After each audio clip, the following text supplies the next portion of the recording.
Welcome to Module 6 of the Facebook Advertising System. I'm Bob the teacher, the marketing educator here at LeadPages, and if you're running an expert brand business where you are front and center, you're going to love this module. I want to introduce you to Amy Porterfield, one of our top partners here at LeadPages and an avid user of our software in tandem with Facebook ads.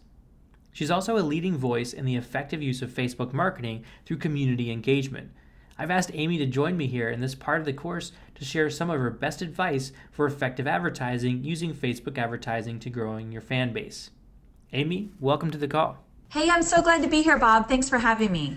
Man, you are such a great partner for us here at LeadPages, and you really rock with Facebook. So I'm really excited that you're going to be able to share some fascinating and incredible tips for our listeners and watchers in the course today. My first question to you really is just to get some context for folks who have no idea who Amy Porterfield is.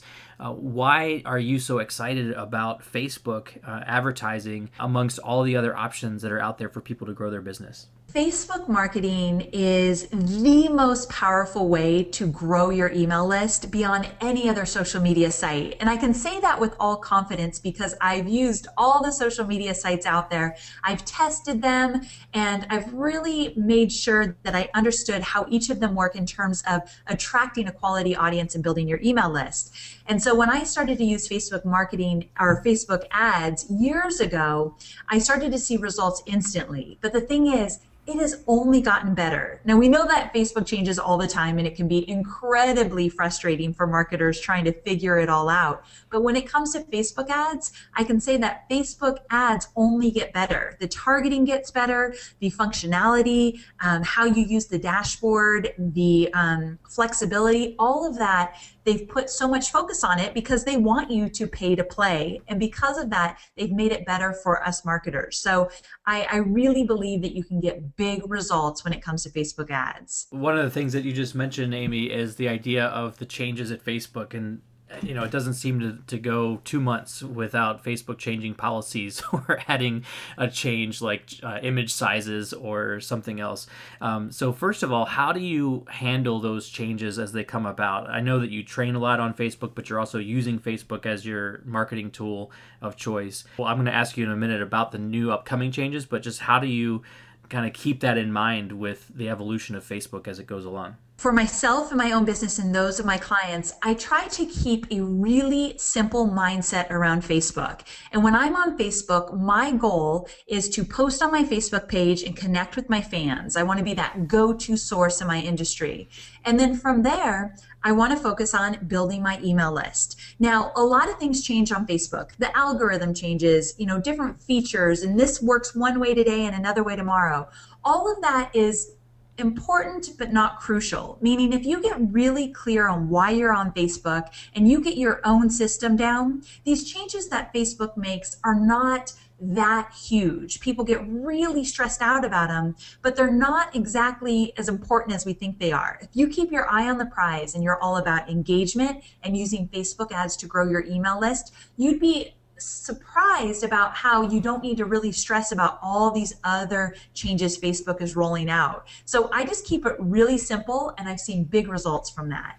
That's fantastic advice, and it seems to me that every time Google makes a change, Facebook makes a change, all these other make a change, they have the impact that sends shockwaves typically doesn't affect people like you who are really about people, because it seems like all these companies are always just trying to make the user experience that much more engaging and more connected.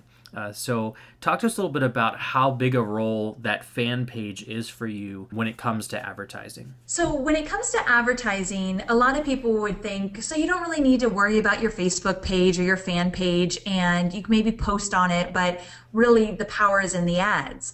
And I agree to some extent, but here's the deal. When it comes to your Facebook page, the first thing you want to think about is if you can grow a quality fan base there, if people are engaging with you. And engagement is really specific. If you can get people to click like on your post, comment, share, or click a link, that's engagement. That's when Facebook says, okay, people are engaging with your Facebook page. Let's push you out into the news feed more often so people see your post. So engagement is important in the respect that one, it will help you grow your Facebook page with quality fans, and two, it sets you up as that go-to source. So the way I look at it is I do pay attention to what I'm posting on my Facebook page. I post every single day. I get people to actually engage because one, it grows my fan base. And in my world, the way I see it and the way I teach it is one of the best ways to use Facebook ads is to show your paid ads to your existing fan base. And there's two reasons for that. One is that when you have a really quality fan base, when you've worked at growing that fan base, you have quality posts and they engage with you, when they see your ad, they're more likely to opt in. So if your ad is a lead generating ad, they're more likely to opt in. You'll get more opt-ins from your own fan base than you ever will non-fans. So that's one reason why it's important to grow that fan base. The second reason is you will pay considerably less when you target your own fan base versus non-fans with a Facebook ad. So when I target my own fan base with my Facebook ads, sometimes I pay between 35 cents and let's say 60 cents per lead, not per click, but per lead, growing my email list. When I target non-fans, it's going to be considerably higher. So you get rewarded for actually attracting your own fans on your Facebook page. So that starts with engaging, posting regularly, finding the content that really matters to your fan base. Awesome. Now I want to get into some of the nuts and bolts of how you run your ad campaigns. And the first question I have for you about that is, do you like to use your business page post to test out ad ideas before you run them? Running them as regular posts and seeing what kind of engagement you have? Or do you test out ads first to see what will be more engaging on your fan page? We typically pay attention to what works on our Facebook page as a post and then use some version of that for a Facebook ad. So I think you make such a great point here that if you start paying attention to what's working on your Facebook page, actually going into your Facebook page insights, and on that very first page of insights, you'll see which posts are getting the most engagement, and using those posts as insight to think, okay, if this is getting a lot of engagement on my Facebook page, imagine if I turn that into a Facebook ad. So we do it that way. We use the Facebook post as insight for what will work for our Facebook ads. Awesome. And when it comes to what you're targeting for your ad, are you typically trying to sell something from that ad, or are you trying to give something away for free? Are you seeing any particular differences for your overall growth? Oh, I'm so glad you asked this one. So I'm pretty passionate about this, and this is why I am such a huge fan of LeadPages. 99.9% of the time, I will not, and that's a big NOT, I will not promote directly from a Facebook ad to a sales page. I typically always lead, pardon the pun, but lead with a lead option, or a lead opportunity. So what I do is I promote a free webinar, a free resource page. One of my most popular is 10 tools to use for your online marketing. So a PDF cheat sheet or a 4-part video series. I often lead with a free giveaway.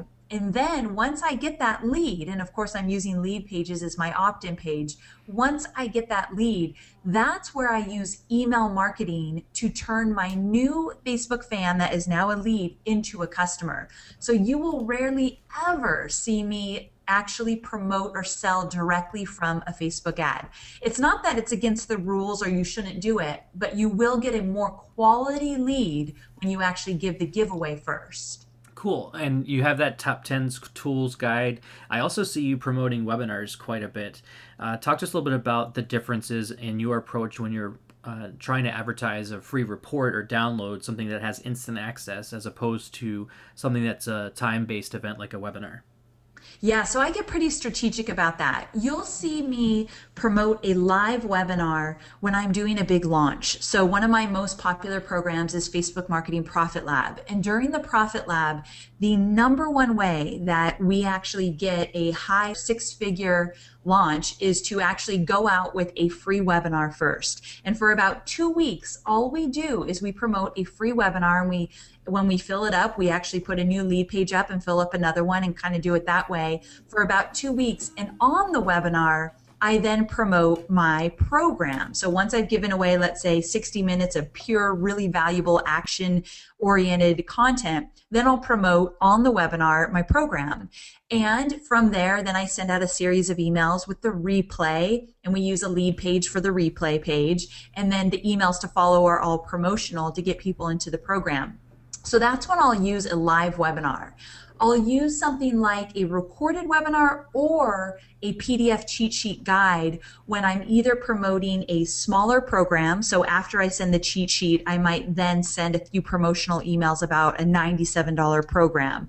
Or if I do a recorded webinar, I'll usually promote a $97 program too. So I use those smaller entry giveaways as the entry point into my world. I say, if you've never experienced anything of mine, that's a great place to get started. It's a no-brainer free offer and a no-brainer $97 price point. So that's kind of how I look at the two. We're going to talk about ad design in a minute because I love your ads. They always catch my attention. They show up in my newsfeed all the time, of course. Oh, good. But I wonder if there's a difference between your cold traffic, the folks that are not part of your existing fan base, like your lookalike audiences or whatever other targeting that you're doing.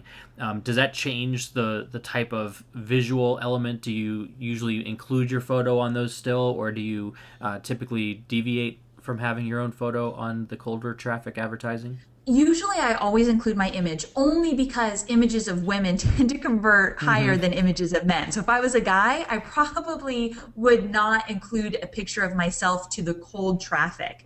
I would just create an image that spoke volumes about that free giveaway. And so, but because women, we have the advantage in terms of people tend to click on those images more, I'll use my image to make it more personal and make that connection. But for the cold traffic, it tends to be not as front and center, where the text might be larger or the graphics might take over. Whereas when I'm promoting to my own fan base, my image might be a little bit bigger, front and center kind of thing, because they have a connection with me already. So it is different in that respect. And if I were to go for cold traffic, I'm not against not using an image of myself at all. I do think it's something we've tried before and have had good success with it. When it comes to Facebook ads, and I'm sure you all know this over at LeadPages as well, so much of it is trial and error and experimentation in the very beginning till you start to really see what works. So I do think it's worth experimenting. So let's take a look at a couple of your ads specifically to see, how you're actually putting these together. So on the screen right now, we have free training, how to create an easy to implement Facebook marketing plan that really works. And then there's a photo of you next to your Mac, and the picture is basically from a tabletop and up. And your hands are visible. It looks like you've got a ring that's visible. You've got photographs behind you. So talk a little bit about what results you're getting with this particular ad, and we can talk about the text copy above and below as well. But just from that image perspective, what's involved here that you've put together strategically that you feel pretty proud about? So what we've done here is this would typically be shown to non-fans. And the reason why we chose this for non-fans is because it's a little bit more inviting. It's in a house, you've got the pictures behind you, makes it a little bit more personal. I'm on my Mac, like you said, there's something interesting about seeing somebody's hands, even like the wedding ring and all that. It just kind of invites people in. It might seem silly, but it's true, where they get a little glimpse of you. And so because of that, obviously I'm working on my Mac, which identifies people, the entrepreneurs love to work on the Macs and all that good stuff. But then of course we have the text, and you've got to keep your text to a minimum because that's of course Facebook rules, the 20% rule with text. But right away we lead with the free training. It's no mistake that the free training is in the same color as my shirt, just to kind of bring it all together. And we make sure that we say what's important. For my audience, Facebook marketing plan is something that they want. We do a lot of surveys. We find out what the words people are using, not Facebook marketing strategy. They want to know a plan. So we make sure that our language is really going to resonate with what my audience wants. And so from there, this image, like you said, like everything about it is very purposeful in the sense that we want to connect with them right away and make that personal connection. Awesome. So you have the Facebook marketing plan in bold. You have the words "really works" in bold, and all of that makes for quite an eye-catching experience. In addition to the photograph.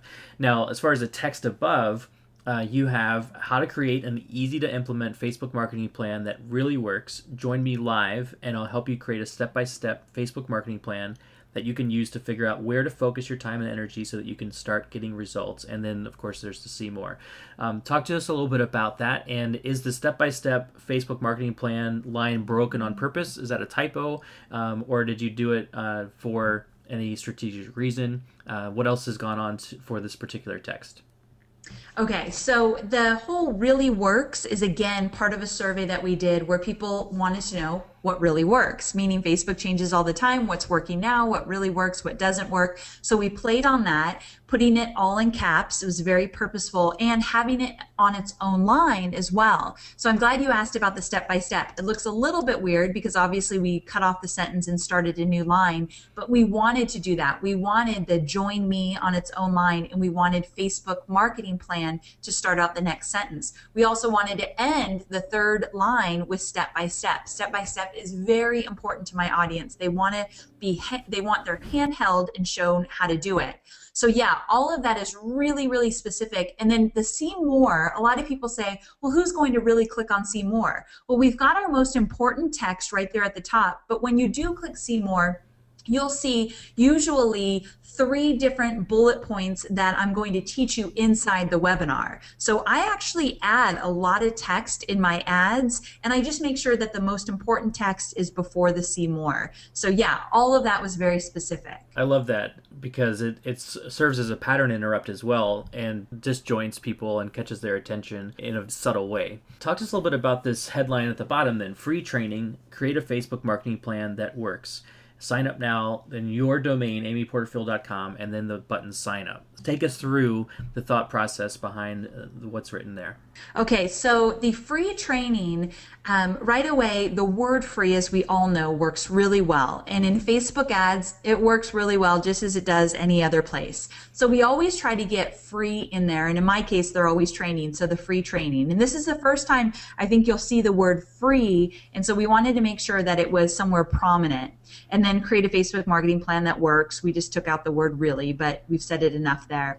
And then sign up now. Sometimes we put more text below the title, below the image. So we might say, in some instances, we'll say, if you are an entrepreneur, coach, consultant, or service provider, this is the perfect training for you. We like to identify who it's for. So we definitely test these different options. With the URL, sometimes it will be a lead page URL, and sometimes it won't. We just had to play around with that, and it's a little bit more advanced in terms of how we do that. As long as your name is somewhere in that URL, it is very important. So with a lead page URL, your name is still in there, and I think that's important. Yeah, so you've got amyporterfield.leadpages.net. Yes, yes. Cool. And then what about the sign up button? There's like 7 or 8 different options that people have.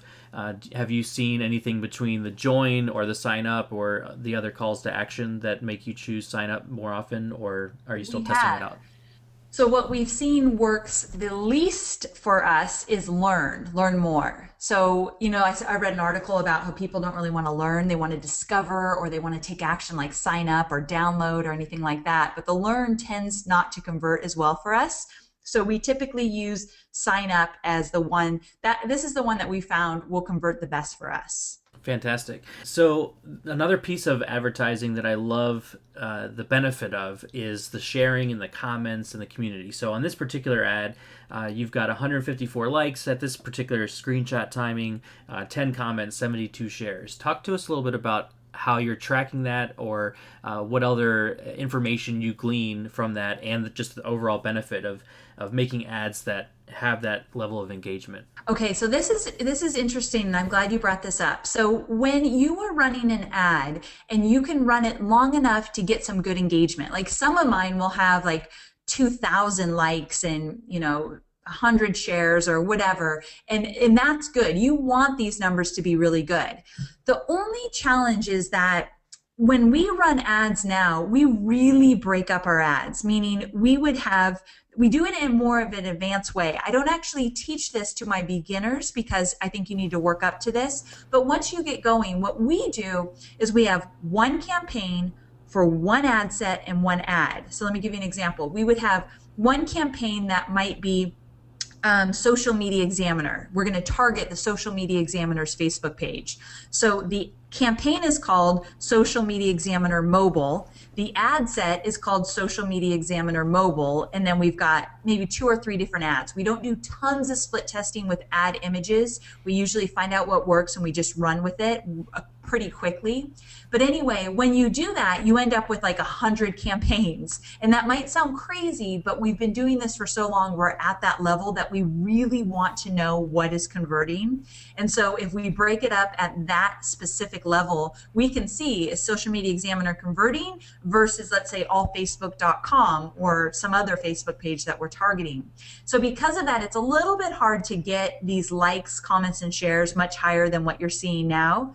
But if we were to run an ad continuously, let's say for months, we do try to do that once in a while when I have, let's say, a recorded webinar that's going to a evergreen $97 program. We try to run that specific ad over and over again so that these numbers increase, because it does make a huge difference. So you just have to think about your strategy and what's most important. If you're doing evergreen, try to use that same ad over and over again so you can increase those numbers. It's interesting that that happens. For me personally, as a regular Facebook user, seeing an ad like this that has 600 comments makes a big difference on whether or not I'm going to further engage with that ad. My one follow-up question to that is, how do you handle the trolls? Because a lot of times when I see 1,000 comments, every third or fourth one is something that's negative towards the ad or the brand. Are you deleting those? Are you responding to those? Are you letting your community handle it? What's the strategy behind that for you?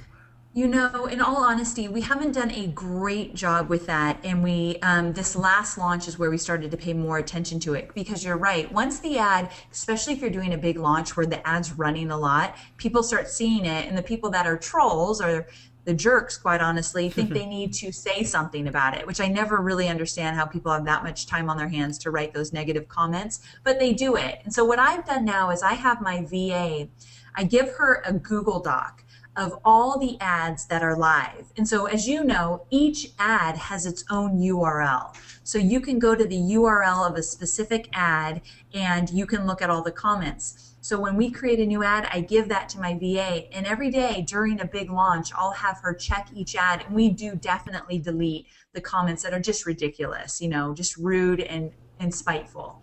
Got it. So I'm going to pull up another of your ads here, and we don't need to go as in depth as we did that first one, but what are some of the contrasting points of this particular ad? And are you serving it to a different audience? What else is fascinating to you from the stats of what this one is showing you? So for this one, we ran this one to my fan base, and as you can see, my face is a little bit more front and center in terms of closer up, and so this one was a little bit more geared toward my own fans. But here's what's interesting. We also tested this one for non-fans, and it converted better than the one you just saw. So with this, we saw that we were getting more leads, and our leads were cheaper. So on average during a big launch, I usually pay between, if we're talking non-fans in this situation, between $1 and let's say $3 per lead. Once we get around $3, we try to switch things up. We like to get around $1, $1.50 per lead, but it's not always possible, obviously, but that's always our goal. And so what we did is we tested this one against the one you just saw, and we tested it with fans and non-fans. And with non-fans, we saw that this one converted better than the other. I think it's because I think the image is closer, and that makes a difference. Also, the free training, it stands out more. It's in a yellow with a yellow ribbon. And little things like that go a long way. As you can see, the text at the top isn't any different. The bottom is just a little bit different. You can see for business owners, marketers, and entrepreneurs who want to create a profitable Facebook marketing plan, right there we're identifying who you are. When you do that, you actually save money, because if someone that is not in your ideal audience sees this ad, you might actually save that click and they won't actually click it and you don't pay for it. So identifying who they are will save money for you as well when you do it right. But again, this one did convert better than the other. One other thing that we often test at LeadPages, and I know you've heard this as you've done webinars with Tim Page and so on, is the eyes have such an interesting impact on these images. So the first ad that we looked at and I don't know if this is any particular causality, but we have you looking right at us. And then in the Yeah. second ad, you are looking towards what you want people to pay attention to, which is the free training. Have you tested this same ad with you looking forward with everything else the same yet? Or is that something that you might have on the radar? We haven't, but we probably haven't because we learned from you guys that this makes a huge difference. And so we've probably trusted you right from the get-go. But I have noticed that anytime I'm looking toward the text or toward the opt-in box, our conversions are fantastic. And so that really could be one of the reasons why this one converted better than the other. Kind of has that Susanna Hoffs walk like an Egyptian vibe in this one particular. Exactly. Very cool. All right. Now, so the next thing about the advertising that really is an important part of the entire process is getting the leads to convert from click through to opting in. So let's take a look at your lead page that you used for this and walk me through some of the ideas that go into your particular landing page. So right away, we like to put a picture of me at the top because we definitely want people to feel that they're going to get personal attention. So right away, they're going to hear from me. We put my name under the image, and this is, of course, a template that you all created. And then from there, what I like to do is really make sure they feel confident that this training is for them. On Facebook, you're competing against so many different people. You know, ads have become so popular. The great thing is Facebook will never dish out 10 ads and once in someone's news feed. So you do get to, you know, stand out over other ads because they're not going to put, you know, 10 in a row. However, people are used to seeing ads and they know what to expect. So when they get to a lead capture page, I think it's important that one, you're speaking directly to them and you're reassuring them that they are in the right spot. So that's what we do with that little blurb right at the top. And of course, we like when the opt-in is actually a button where then the pop-up appears. So to us, that's really important, and we've always done that ever since you guys have been creating these templates.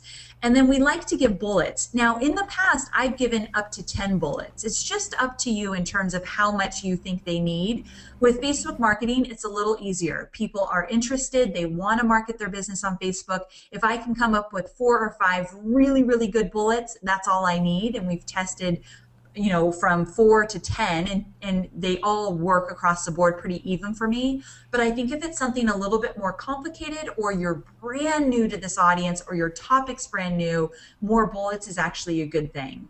And we spend a lot of time on these bullets. We work them and rework them and rework them to make sure that every single word counts. We try to make them very conversational, friendly, and valuable. So every word counts on these opt-in pages. Cool. And is there any secret research device that you've been using to fine tune the language of these keywords, especially the ones you put in all caps or in bold? What we've done is, as I mentioned earlier, we have put a bigger focus on surveying our audience. And so when we ask survey questions, we use these words. We see what people are clicking on more or resonating with more. We actually do word analysis on our surveys to see which words they're using when I ask them a question that's open-ended and they get to use their own language. So yeah, all of this is tested in that respect. Surveys aren't easy. Obviously, when you have to grow your audience to get a good pull on those surveys, and they take time to create. But what I always suggest is when you see other people doing surveys, take the surveys, pay attention to what they're asking. If you like the way a question was asked, or if it sparks some creativity, I use Evernote and create an Evernote folder where you're just putting some ideas down for your surveys, because it does make a difference. It's not easy, but it makes a big difference. One other thing I noticed is that you're using a template out of the box. So you've replaced the image and then you've customized your own text, but you haven't adjusted the color scheme. Have you found any particular specific results using our default, or is that just not something that you've tested yet, or is there some other avenue of color that you are using or finding results with? So two things. One, we have tested different colors, and we just feel that this page right here that you're looking at it exactly as is, this has always converted better than anything else we've done with our webinar registration pages. So I do think that for us, the colors make sense. Now it's Facebook, so any color blue usually helps, and yellow is a great color just to grab attention. What I like to do is I like to make a connection between my ad, my opt-in page, and my webinar slides. So a lot of the times in these examples, I probably didn't do it as much, but I've actually created ads where I've used the same color in my ad that I have on my opt-in page, this blue and yellow, and my slide deck for my webinar is blue and yellow as well. So to me, because people are less trusting on the web, they're still getting used to me and making sure they can trust me, just finding those small alignments in the branding make a big difference. So I actually use these same colors in the webinar that I am teaching on this topic. So to me, it goes a long way. You're also using a phrase that we see often with "yes, claim my free spot now" on the call to action button.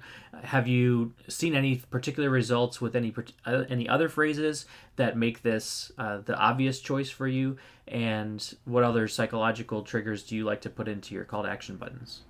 So we love this one because it speaks directly to them. We use the word free again. We definitely have seen an increase in opt-ins with this one versus, sign up now or something not like the exclamation point, the word free. Those are very deliberate, the word yes. And so I always teach, and I learned this from LeadPages, I always teach to get specific and creative on your buttons. Another thing we've done is actually use my name. So when the audience is coming directly from my list, meaning they already know me, sometimes we'll change the opt-in page and say, yes, Amy, I want it now, or yes, Amy, help me grab my spot, or whatever it might be. So sometimes I'll use my name in here when I have a direct connection with them, and we've seen great success from that as well. But I do think that the actual language in that button is just as important as everything else on this page. Yeah, it's very, really, really critical. So you're a really fantastic affiliate as well as a producer of your own materials. So I want to walk through this amazing launch promotion that you did for something that Michael Hyatt put out towards the end of 2014. Walk us through this campaign. And so first of all, actually, let's take a step backwards. Why does affiliate marketing appeal to you as a business owner in the first place?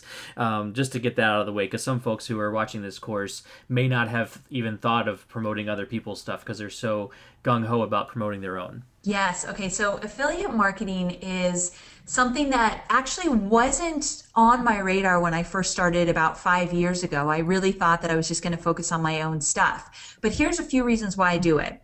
I usually do it, one, if I've actually taken the program or product I'm promoting and it's made a difference in my business, because I tend to attract people that are like me, trying to build a business online, coming from corporate and wanting to break into a new niche. And so when I'm attracting people like me, I know that if it helped me, it's likely going to help them. So I truly want to say that I always believe in what I'm promoting and it's helped me in some way. So that's when I can talk about it freely and openly and feel really good about promoting it. Another reason why I do affiliate marketing is because I can't create everything that I think that my audience needs. LeadPages is a perfect example. I don't want my audience to get stuck along the path of what I'm teaching them. And it happens to be that one thing I teach is list building. And because I don't teach how to create an opt-in page and I'm not techie whatsoever, I needed to find a solution that would move people to the next step so that they can continue to train with me. And so when you have a challenge, going to a product, program, or service as an affiliate that could fill up that challenge and make sure people are continuing to move on is really, really valuable to you and your audience.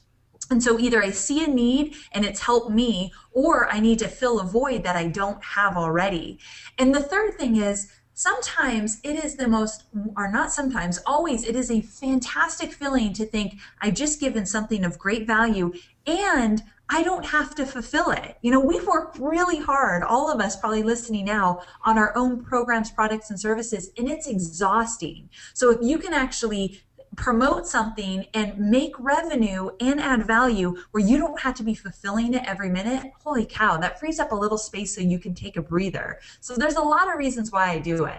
I love those, and I especially love the idea of filling in that gap of your own marketing and not feeling like you have to be the one-stop solution for everybody. But if you can be a curator or a connector to those additional solutions, your audience continues to attribute their success in those other areas back to you. So you teach list building, Facebook marketing, etc. You don't to my knowledge, teach a lot about mindset and productivity and things like that. So here comes Michael Hyatt, who has an established program and is making this launch, and it fills in with what your audience needs, but it doesn't require you to fulfill it. So I absolutely love that strategy behind that.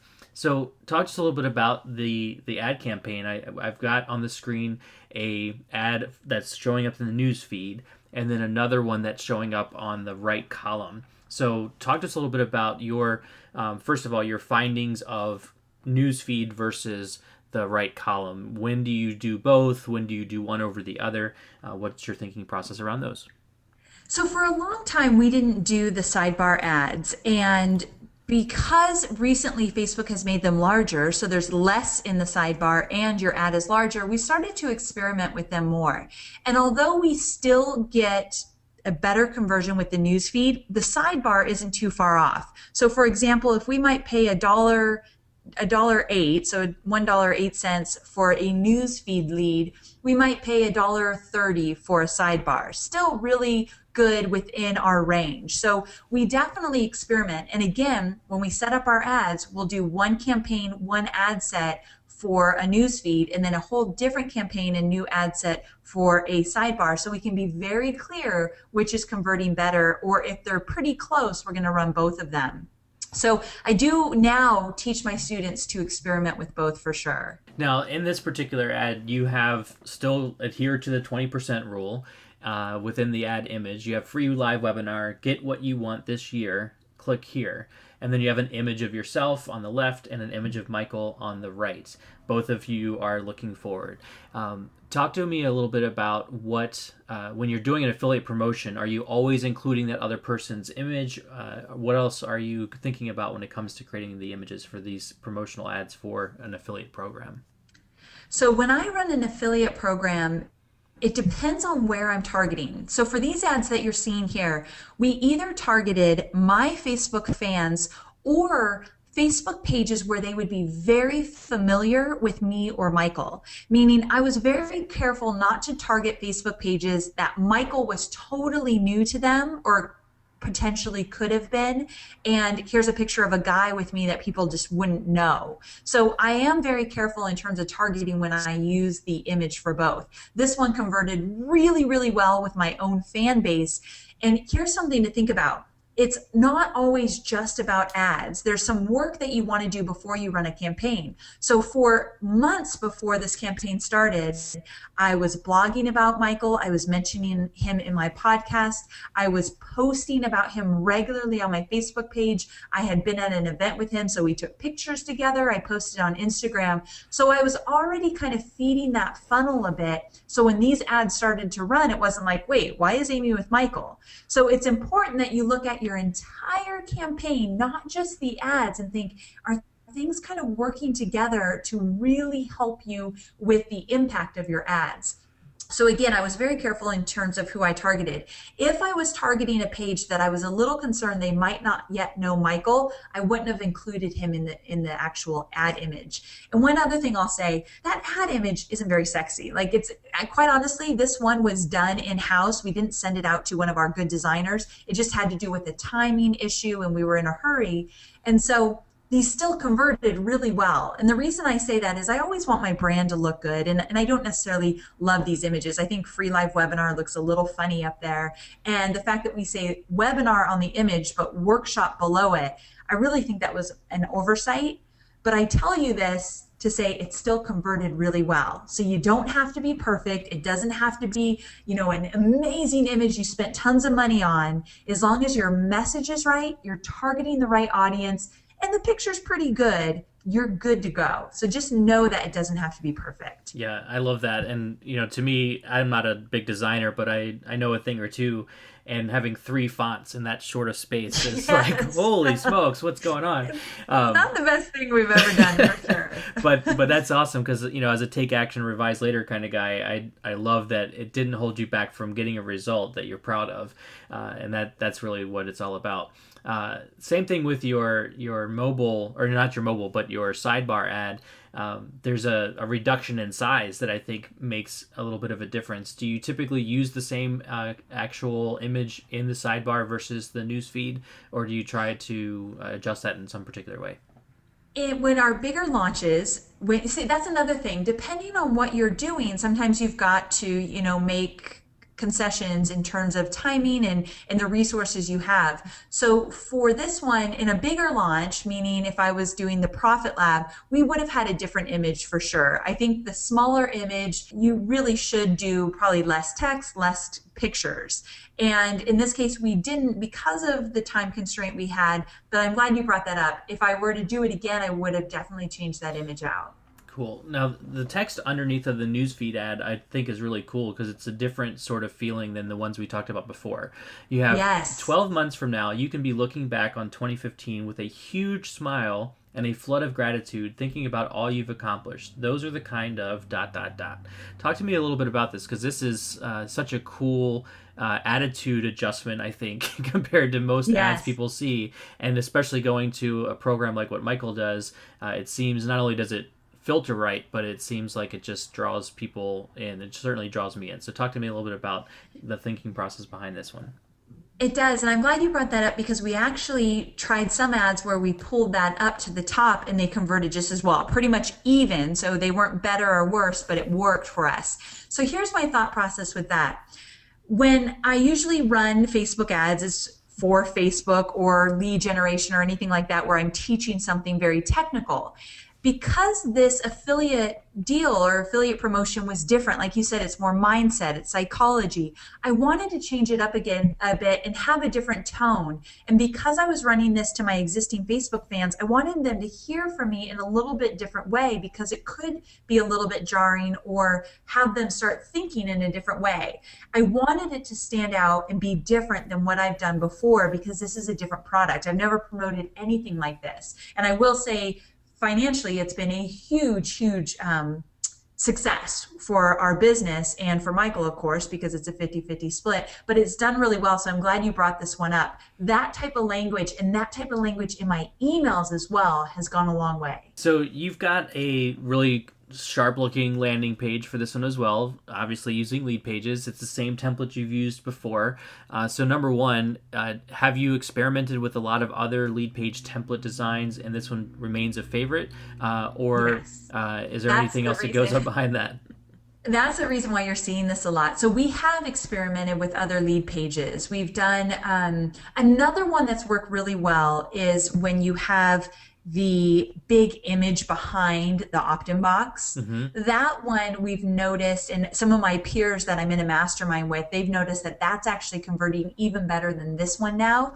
But that was literally just last month. Up until last month, all my peers in my mastermind, we have a small one doing all kind of similar marketing. We've all converted best with this type of template. So we just continue to use it. That's another thing that, some of my success in my business has come from. I don't need to reinvent the wheel. I don't need to do it myself. I can always find a great tool like LeadPages, and I don't always constantly have to be changing things. As you can see, even some of my text in this ad is similar to the text in the other ad about a totally different webinar. So when I find something that works, I try to just continue to repeat it until it doesn't. And this template definitely works. But as you can see, I have a little bit of a different tone again in that little blurb at the top. So did you reach all the big goals you set for 2014? If not, you're not alone. Most of us fail not because this is not the kind of language I would have used in a Facebook webinar, but it works because it's a different product. So really being mindful of that is important. And you also have in that blurb at the top, join me, Amy Porterfield, and New York Times bestselling author, instead of join Amy Porterfield and New York Times. I know that's a subtle difference, but it seems to me that that will resonate with the audience more. Have you done any testing with that, or is that just something that has worked in past experiences?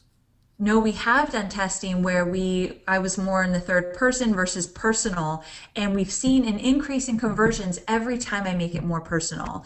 So I try to, as much as possible, talk to them as though it was just me and that one person reading it. And we've seen a subtle increase in opt-ins, which subtle or big or small is important to us. So we pay attention to all of that. Another thing I think would be foolish not to discuss is the images being of you smiling, Michael smiling. I've been working with coaching clients here at LeadPages, and some of them have, they want to be very serious and professional, and then I talk to them about lightening up a little bit and smiling. What's your advice towards the images of people smiling versus being more serious in your results? I am a huge fan of making it as personal as possible. Smiling to me is a must. I don't think anybody should look super professional or really serious in their pictures. And it's funny that you brought this up because David Siteman Garland is a great friend of mine, and he has a totally different brand and style than mine. He's way more silly than I am, always cracking jokes with his audience. And in some of his ads recently, he has a picture of him, I think at a football game, like cheering in the stands, or maybe a hockey game. He's like obsessed with sports. And so he ran this ad, and he told me that the ad where he's like at a football game, cheering, mouth open, screaming, and then had a little text in the image converted way better than his professional photos, even though he's smiling in his professional photos as well. So again, I don't necessarily think that would work great for me, and I'm not totally comfortable with it, but you've got to experiment to see what works best for you and what feels right. So there's no black or white in terms of what's, right or wrong. You've got to experiment. Yeah, it's funny because we often find that over and over again. Tim Page has talked to so many people on Conversion Cast about the same topic, and the more casual, without looking like a slob or a bum, but the more casual in real life image that you can get, we see really great results from that. So speaking of split testing, you have the opportunity with LeadPages, obviously, to run some split tests. Do you have any advice for our Facebook advertisers on split testing on Facebook and then split testing the landing pages? What would they start with first, in your opinion? So what I would start with is the ad. If you are just starting out, or if you're somewhere in the middle, you've been doing it for a while, but you want bigger results, do not get crazy with your split testing. And this is my own personal opinion, but I've taught this for many years now. And what I've noticed is some of my students will have like 20 different split tests going on. And it is so confusing and overwhelming that you really miss the mark in terms of what matters. So what we do, and we actually don't do tons and tons of split testing, we will split test, let's say, 3 different ad images. We will split test for about 48 hours, see which one is converting the best, and stop the other 2. And then we just go with it. And as long as we're happy, we only focus on cost per lead. We don't even care about cost per click. We don't really look at frequency that much. We look at cost per lead. And if we're happy with that, we add more money to the campaign until, things start to change. And it always changes. You'll see one day you're paying $2 per lead. Within 24 hours, it might be down to $1. And 24 hours from there, it might go up a little. So you've got to watch it. But again, we do not do extensive split testing as long as we're happy with our results. Once we split test our ads and we find that, let's say, 1 or 2 ads that are converting the best and just stick with them, then we'll start to split test our lead pages. And we usually only split between 2 different designs. And so from that, we'll go about 48 hours, sometimes a little bit more, and just stop the one that's not working and focus on the one that is. And to me, because we're marketers and entrepreneurs with so much going on, most of the people I work with, they've got a lean team. Either it's them and maybe one other person, or a really small team. You don't have the bandwidth to do extensive split testing. When I'm working with someone just starting out, we'll have them just split test 2 different templates. But when we get a little bit more advanced, we might actually take the template you're seeing here with, the blue and the yellow, and we will change the colors. And that will be the only thing we'll do just to see which one converts better. Once we find one, we'll then stick to the color that's working, and we might change. In this webinar, you will discover to here's what you'll learn. Like little subtle things, but we get very specific so that we know, this is what is the only thing that's different, so this must be what's converting better than the other. One of the things I love that you're talking to here that we strive to educate our LeadPages customers on is iterative split testing. So split testing, finding an answer, and then testing again, and finding a better Yes. conversion rate, then testing again, then testing again. I've seen in the results of some of our customers, they initially had like a 10.7% opt-in rate, and they got up to 28%, and that's something to be excited about. But then they tested again, and they got up to 50%, 50, and it's just so incredible that people forget how much power there is in improving conversion simply by iterating those split tests. It's so true. And it's something that I really need to hit home with my audience, because the difference between 28% conversion and 50% conversion, especially when you're paying for ads to get traffic there, is huge. So I do think it's so very important to do that type of split testing you're talking about. Yeah, and that definitely reduces your cost per lead just by testing things out. You don't have to worry so much about what you're targeting, etc. My final question I wanted to ask you about is about targeting. Facebook has so many options now about targeting behaviors and interests and locations and demographics and activity on the web. It's really overwhelming, to be honest. So what are some of the maybe top three areas that you want to encourage people to be focusing in on when it comes to targeting? Okay, so I'm pretty passionate about targeting with Facebook ads. So the first thing I always say is, for years now, I've always been targeting other Facebook pages. So interests. So when you're in the ads dashboard, there's that section for interest. You can type in the name of a Facebook page and target those fans. And although since then, so let's say 5 years ago, I was doing that. And since then, Facebook has created custom audiences and lookalike audiences and retargeting ads. All of those really important. I'll talk about those in a moment and how we use them. But I still always come back to interest. So every single campaign I've ever ran always is targeting different Facebook pages. And I've become a connoisseur of different Facebook pages. Whereas in Evernote, I have different categories. And every time I come across a page that would be good to target, I put it in there, because you never know when you're going to want to remember something or come back to it. So be a student of other Facebook pages that you could possibly target. Create a library for yourself, and you will then remember when it's time to target for something specific, you have something to pull from. Trying to remember off the top of your head is almost impossible. So that's one thing that I really think everybody should do, is target other Facebook pages, become a student of it, create your own library, let's say inside of Evernote. The next thing is, we definitely should always focus on targeting our own fan base. Seems really simple, but the thing is, you want to focus on growing your fan base. And so obviously you could run like ads to grow your fan base, or just really getting specific, telling your your email list to like you on Facebook, because you want to be everywhere where it matters. Doing anything you can, adding a like box to your website.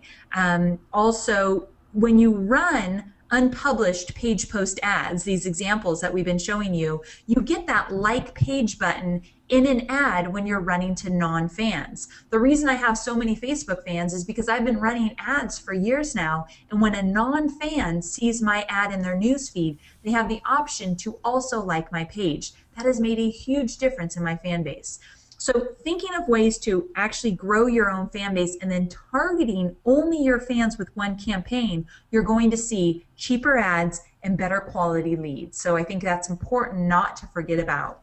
And then the third thing that we've seen awesome results with is retargeting. And so when somebody comes to our lead page and they do not opt in, they will likely see an opportunity to opt in within 24 hours. And that has dramatically increased our conversions for our different campaigns that we run. That's cool. Is there a particular practice that you also have with those fan pages that you target as interest, where you will go participate in that fan page as well to have some additional visibility, or is that something that you'd recommend for others to do? You know, it's a great idea. It's not something that I've ever taught before. However, I guess it's something that I do naturally, where a lot of the pages, we target a lot of Facebook pages, so I couldn't possibly get to all of them.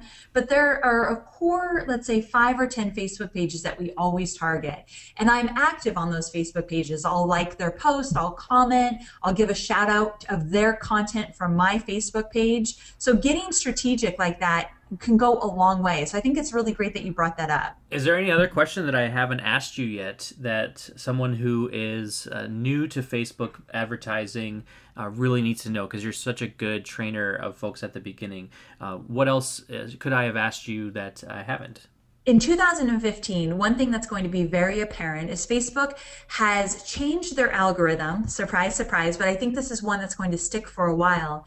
And what they've said is, if you are posting on your Facebook page posts that are very salesy. I mean, I know that's not an official word, but if you're promoting a lot, selling a lot, directing people directly to a sales page, having them click on a link to go buy, if you're doing that a lot on your Facebook page, just with your organic post, Facebook will not continue to put those posts out into the newsfeed.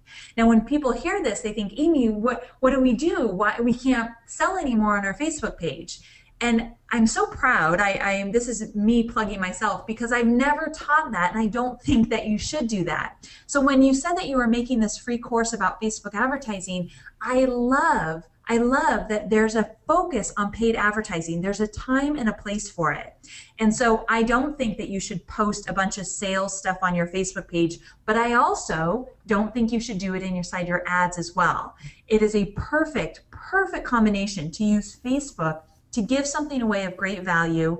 Do that on your Facebook page organically and through Facebook ads. Do it both and send people obviously to a lead page where they can opt in. That is the perfect way to use Facebook. And that is the way that I've taught for years and have done so to grow a list of well over 100,000 on my own business. So I'm a huge fan and I believe in it and I've seen it work. So I just wanted to throw that out there and make it clear. Yeah, you can't post as much promotional stuff on your Facebook page anymore, but you never should have in the first place, so you're golden. It's not a big deal. Again, a Facebook change that really shouldn't be that big of a deal because there's better ways to use Facebook marketing. So I'll get off my soapbox now. Steps down and welcome back. I love it. So really appreciate you spending the time sharing some really fascinating insider knowledge behind your ad campaigns and some great tips. Some folks are going to want to know more from you and continue educating themselves with marketing, list building, and Facebook. Where can they find out more from you? Thanks for asking. You can go to amyporterfield.com. And I also have a course that kind of goes the next step after you learn these ads. And so Facebook Marketing Profit Lab is my signature program. I only offer it twice a year, but we get into how to create a great giveaway, how to use ads to grow your email list, and then how to write emails that actually convert leads into customers. So again, I don't offer it all the time, but if you go to amyporterfield.com/FB plan, just the letters FB plan, you can sign up to get on the waiting list. I'll let you know when we go live again. But thanks so much for asking. I appreciate it. Yeah, you're welcome. And there will be a link below on this page that you're watching this course on that you can click through. So Amy, once again, on behalf of all of us here at LeadPages, we really appreciate all you've done as a partner. And for those who've been watching this course on their behalf, I really want to thank you for sharing such great wisdom and tips on improving their advertising campaigns. Thanks so much for having me. As you know, I'm a huge fan of everything you guys are doing. So keep up the great work because I love all of it. I hope you enjoyed that conversation with Amy Porterfield, and I hope that you take advantage of some of the strategies that she laid out for you. Now, before you go on to the next module, make sure you've downloaded the materials I've created for you to ensure your Facebook advertising success. Simply click on the button below to download all the videos, audios, handouts, and the Facebook advertising system mind map. Just enter in your email address and let me know where we can send those files to your inbox. When you're ready, go ahead and jump into the next module, and I'll lead you further down the path of growing your business with Facebook advertising and LeadPages.